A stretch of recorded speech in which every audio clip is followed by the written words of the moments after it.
Good morning and welcome. I am Maria Elena Perales, and on behalf of the Sisters of St. Joseph of Orange, we welcome you to today's public witness. We will again have an opportunity to pray and reflect on another powerful story of struggle, faith, and hope. One of million out there that are waiting to be shared.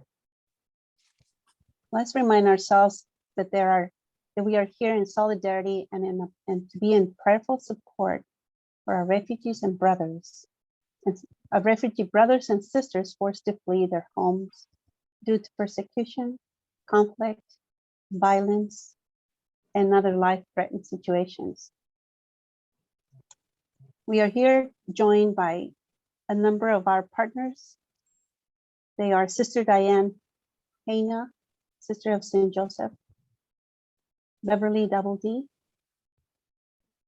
Faith, community member and active justice, and an active justice member in charity and work. Marian Loy, a member of our three justice committees, very active. Deacon Tom Saints, director of the diaconate office for the Diocese of Orange. Lucy from our Justice Center, and Deacon Phong, who will gladly share his testimony today.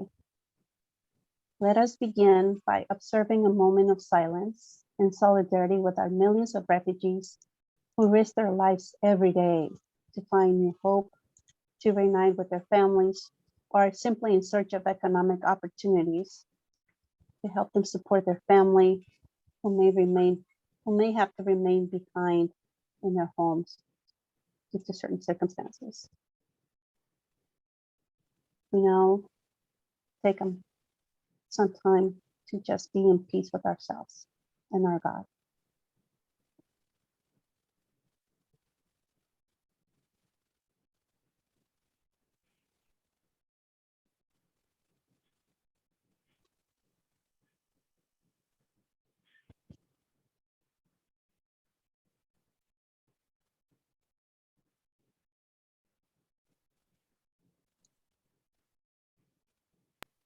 We now invite Sister Diane to lead us into prayer for today. The prayer that we will reflect on this morning is a poem written by an unknown Vietnamese at a refugee camp in 1978. The title is A Prayer for Land. Lost in the tempest, out on the open seas, our small boats drift. We seek for land during these endless days and endless nights. We are the foam floating on the vast ocean. We ate the dust, wandering in endless space. Our cries are lost in the howling wind. Without food, without water, our children are exhausted until they cry no more. We thirst for land, but are turned back from every shore. Our distress signals rise and rise again, but the passing ships do not stop. How many boats have perished? How many families lie beneath the waves? Lord Jesus, do you hear the prayer of our flesh? Lord Buddha, do you hear our voice from the abyss of death? A solid shore, we long for you. We pray for humankind to be present today. We pray for land to stretch its arms to us. We pray that hope be given us today from any land.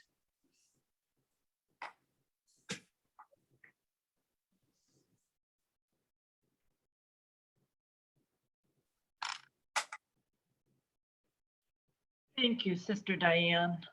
That was a beautiful, beautiful reading of that prayer.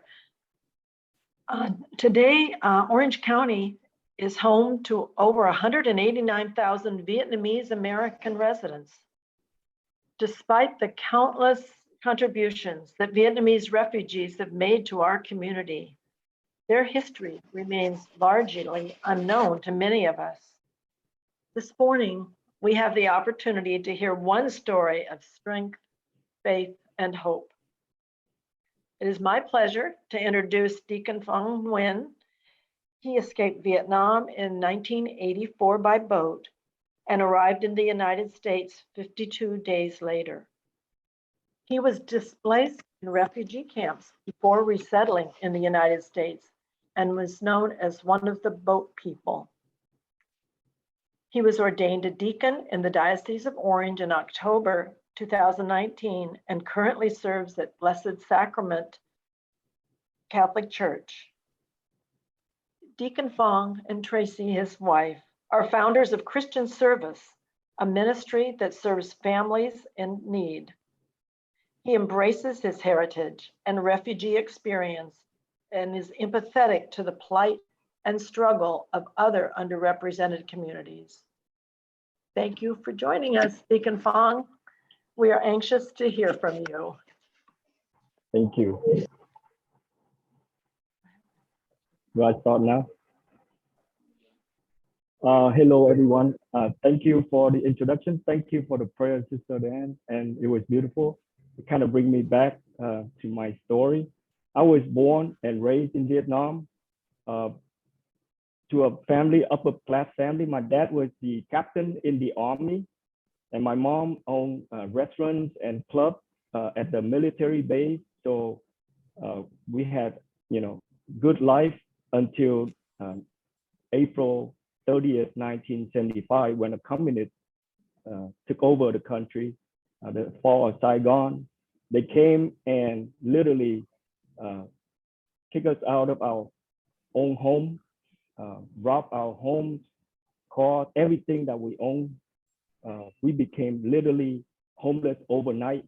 They arrested my dad and put him in hard labor prison, which they call concentration camp, just because he was affiliated and served under with the U.S.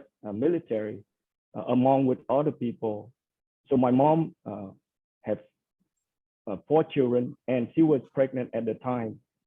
Became homeless, witnessing to see she didn't want to see her children starve to death.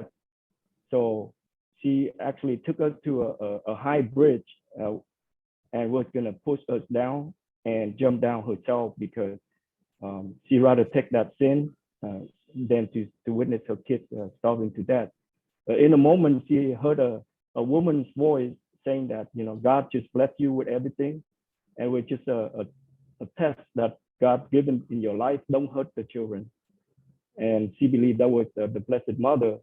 And so she came home, and we were literally starved. But then my father got a friend also who went to a prison, hard labor prison, but his wife still had some extra room. So she welcomed us in. I remember I was only 5 years old when my sister was born. She didn't have milk.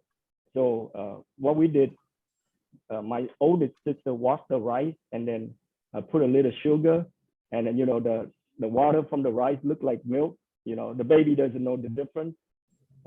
So she drank that rice water for, until she grown up.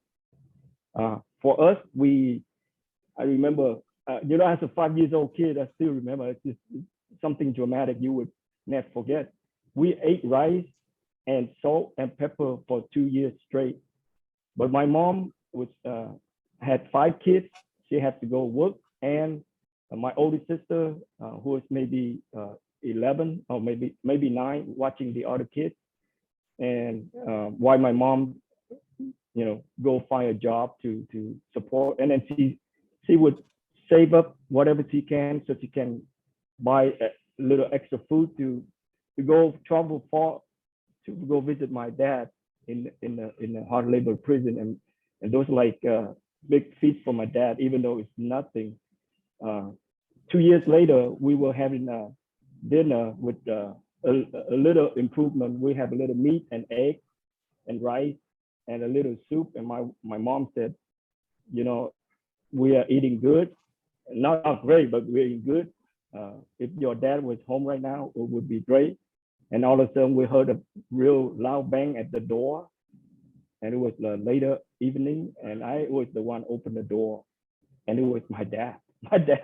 My mom's prayer was answered, and my dad came home. After that, my dad escaped. I think in 1982, my dad escaped by boat. We actually tried together several times, but didn't make it. So my dad went one time by himself, and he was able to escape by boat because after he got out of a concentration camp, he was not allowed to have any job because he was ex-convict according to the communists. So he couldn't do any job. My mom had to not only feed, all the children and take care of my dad at the same time. But after that, my dad was able to escape, he was in a refugee camp in Malaysia for a year before he came to the US. He was able to be accepted to US because he was serving under the military for the US. A year later, my mom sent me over here to join him by boat. Usually it takes 2 days to 2 weeks maximum. I was 13 in 1983. I was 13 years old. I was traveling with my uncle and maybe 42 other people. But then there were like 21 people jump on the boat without paying. So we have 65 people on a little boat, enough food for maybe 10 days or 2 weeks for 44 people, not 65. But then our trip ran out of water, ran out of food, and was just floating for 52 days, not 2 days, not 2 weeks, but almost 2 months. And I remember we ran out of food, we ran out of water, and the first one passed away was a baby, 1-year-old baby, a baby boy. His mom was Buddhist, and half the boat was Buddhist and half was Catholic. And they would pray to their Buddha, and we would pray to God, to our God, for repose of the soul.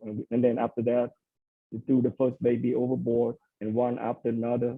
There was total of 21 people actually passed away. We prayed for them. We dumped their body into the ocean. One time, there was a fishing boat, a small fishing boat, like our, maybe a little smaller.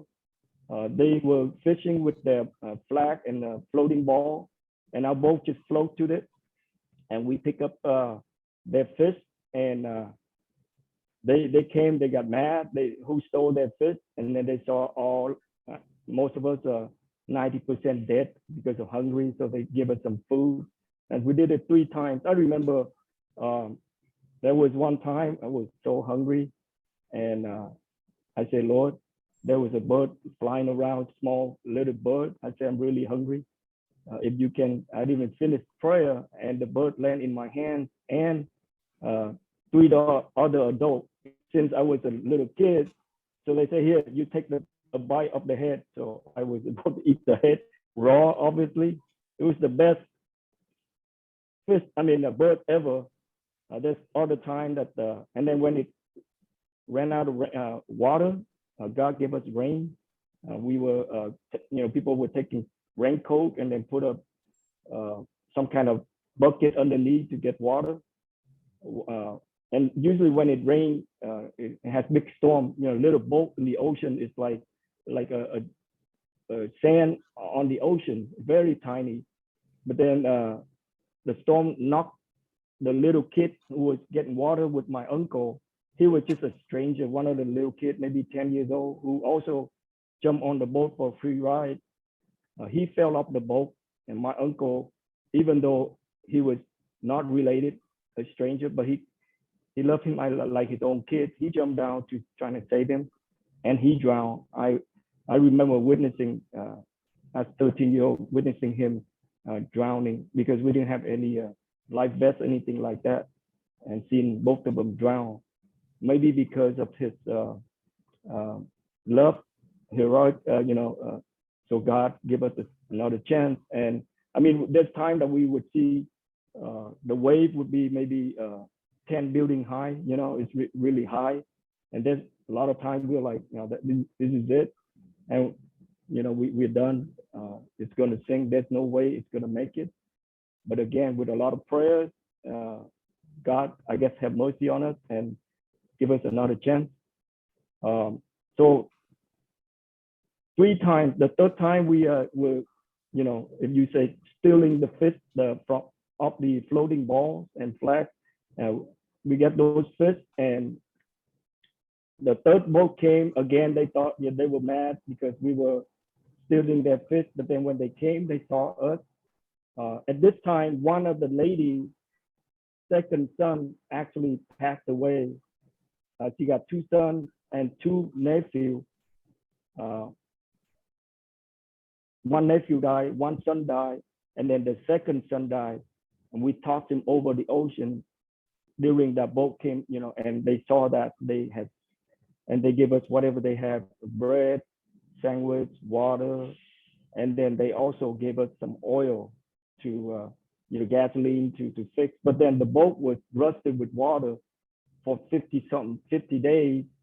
And after they gave us some, and then it took a long time for it to start up again, the engine. And then they kind of show us direction, how to get to land. The pilot of the boat passed away, so we didn't have a pilot. We just, you know, they just pointed, and, you know, again, God was with us the whole time. We were able to get the boat fixed and then go into toward the land that they were showing us. And then after maybe a day or so, we actually came to the U.S. oil platform, an oil drill platform. And once we arrived, they actually took the water hose and shooting at our little boat and say, "Get out of here! Just go away! Just go away! You're not allowed here. We're not allowed to help you. Just go." But then one of the lady who had 2 sons and a nephew who died, she happened to speak English very well. She was a translator in the old days. She said, "We really need a doctor. We have people dying." And that's when they came down and threw us some sandwich, and we were fighting for those food, and they were taking pictures. But then they came down and they brought up one young guy. He's in his 20s. He breathed, and, you know, he took his last breath. And then another lady, the only lady who died, she took her last breath. The reason she's the only woman who died is that during that time, every day that we were given whatever water that we had saved up. We have like 2 lids, you know, like bottle, the water bottle. We have 2 lids of rusty water a day. So she would save that water to give her 4 or 5 years old daughter, super skinny. Every time she have a little piece of fish or whatever food, she would save it and she would give it to her daughter. So she would sacrifice her life for her daughter. But that lady and the young man, the only 2 that got to be buried on land in Malaysia. After 2, and then when they bring us to the platform, they fed us the chicken wings. That was the best chicken wing ever. And then we have bones left over, and those people came and got the bones away. And a lot of us were like, "You ain't taking our food away." No, you know, we spoke Vietnamese, of course. You know, they had no idea why because we were traumatized. We, you know, it's 2 months. You know, it's slow death, and sometimes we sleep next to the dead person for, you know, several days. Weren't able to push him off the boat. And then more than half the people left over, like 44 of us, more than half of us went to the hospital for a couple months. And I remember I was the fortunate who didn't have to go to the hospital, but every day, a few times a day, I would pinch myself and thinking that I'm still in a dream, that I'm supposed to be dead already. And every now and then I go to the ocean, I would be scared because my friend body was dumped into the ocean, and it's like flashback. Fast forward, I stayed there for 10 months when I was 13. When I came to the US, joined my dad, I was 14. I speak 0 English. My dad speak a little bit. I went to school, and there were no Vietnamese sometimes I look at some Hispanic kids and I thought they look Vietnamese, so I come and speak Vietnamese to them. They were like, okay, you know, whatever. They start probably yell at me, cuss me. I'm like, I don't know.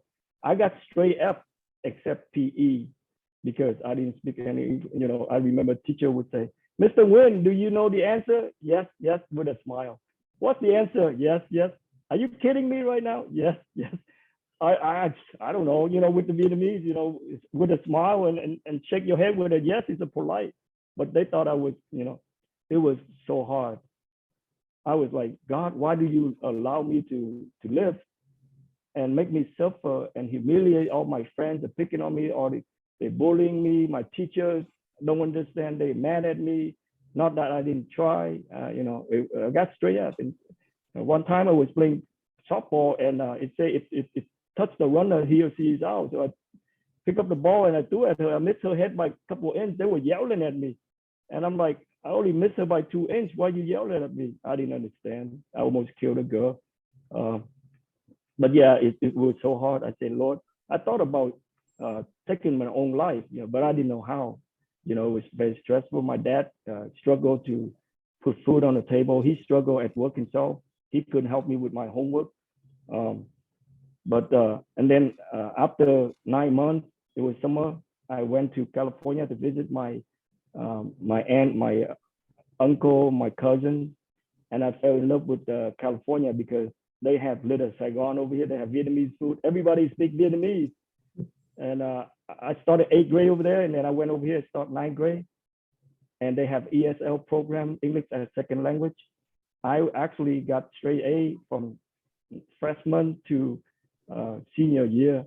I was working hard, and I thank God again. I didn't take my life, and I thank. So fast forward, I met my wife, got married. I was blessed to be ordained. My wife and I,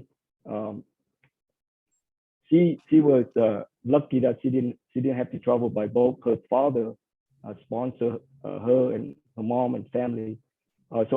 We went over here. Let me back up a little bit. So I sponsored my mom and my sisters, my brother when I became U.S. citizen. But then when they came over here, I had to put up college to have 2 jobs to pay for, you know, their school, pay for their food, start over. But I was happy to bring my family over here. But you know, it's a struggle. But I was blessed to be able to bring them. They didn't have to travel by boat like I was. You know how every now and then I see the war in Ukraine and how people lost their lives, lost their family, it is a flashback for me. It was like 1975 all over again. People are being forced out of their house, not at their fault, innocent. Now I'm being ordained almost 3 years now. October will be 3 years. And I was blessed to serve the Blessed Sacrament, and we serve the poor. From the first week I was ordained, I was sent there. We get food from Albertsons, from Mary Kitchen, from different places to not only giving food, but we were able to help homeless people, immigration people, the people.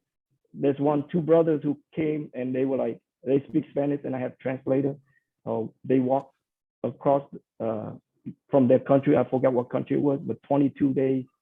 And I emptied my pocket. I think I had $250 or $100. I emptied, I gave it to them. I said, come back to next week. But then they were able to find their job. That was just one of the small token that I can give back. Homeless people, when their car break down, they call me. My car break down, can you send somebody to help me? Oh, my car needs, you know. And I was blessed to be able to have a platform to be able to help people, to walk with people, because God gave me a second chance from literally homeless to be able to come to America. And thanks to the United States of America. Thank you to the Diocese of Orange that allowed me to be a deacon, to be the servant of God, and to be the servant of the poor. And thank you for listening to my story. And that's just one of the small story that I want to contribute. And I love helping out poor people. I love helping out refugee people. I even have, we started out with just me, my wife, and a couple family members. Right now we have like 15, 20 people come and help. The older couple, 81, the husband is 85. They would come, they would take extra food, bring it to a homeless shelter. They would drive food or clothes that I have, bring all the way to TJ, to Mexico. I have another couple that would do that. Different team member. So it's a blessing. It's a blessing. I guess God is not done with me. That's why I'm still here. Thank you.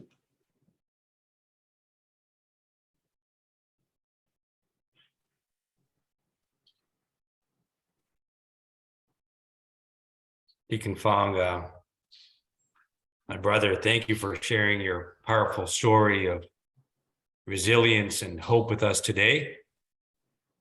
Your story is one of an experience of being in peace to suddenly being thrust into chaos, not because of anything you've done, but through the sinfulness of mankind.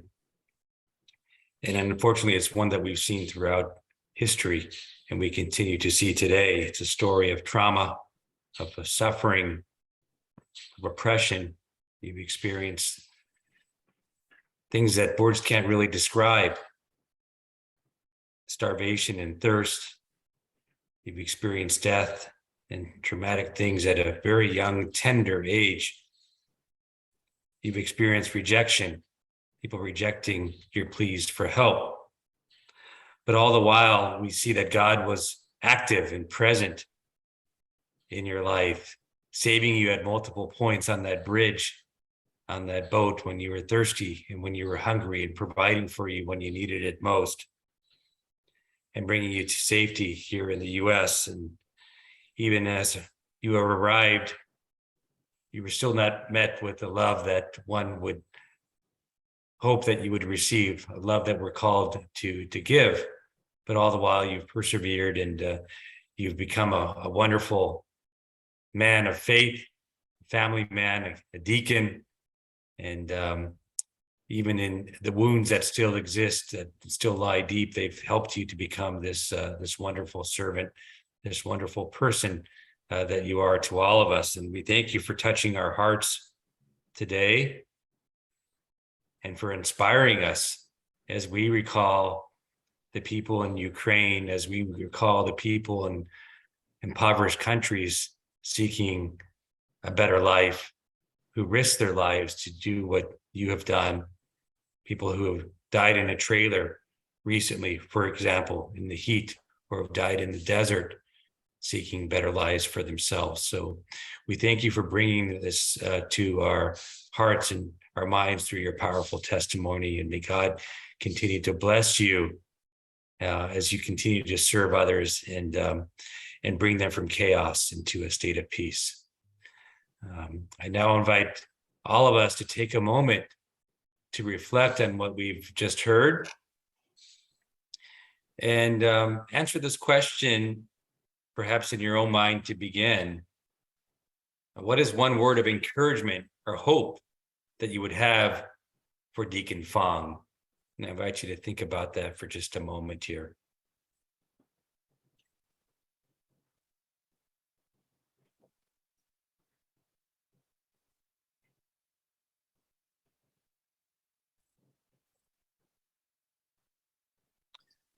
For those on the Zoom, we now invite you to type in a chat a word that you'd like to share with Deacon Phong, a word that comes from your heart after hearing a story of struggle and resilience.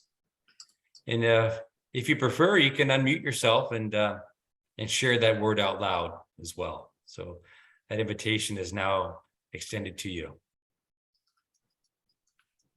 This is Sister Patricia. I would like to say, Deacon Phong, you were an apostle in that whole part of your life, and continue to be as a deacon, and to us who heard you today.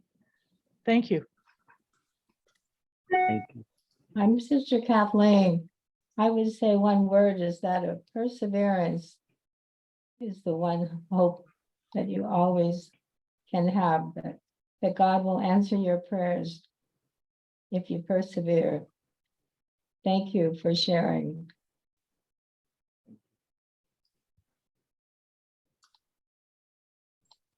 This is Sister Diane.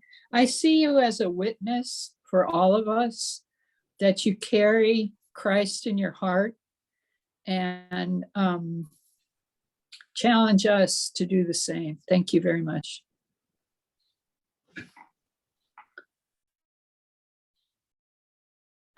And for those who may watch this recording later, we have comments here with other words that include gratitude, person of faith, strength of heart, trust in God, ambassador of God, gratefulness for sharing. So thank you, Deacon Phong, for the beautiful witness.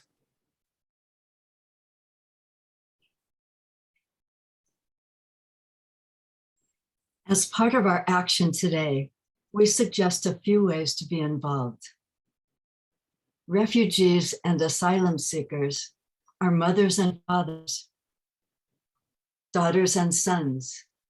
They are neighbors, teachers, students, business owners, and employees, including the essential workers keeping us safe during the COVID-19 pandemic.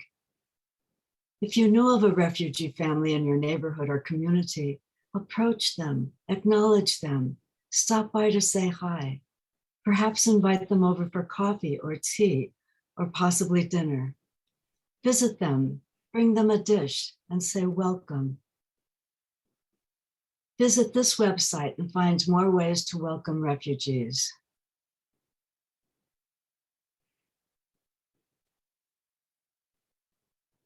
Thank you for taking next steps to be welcoming. We now pray.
Today, we have heard powerful testimony from Deacon Phong.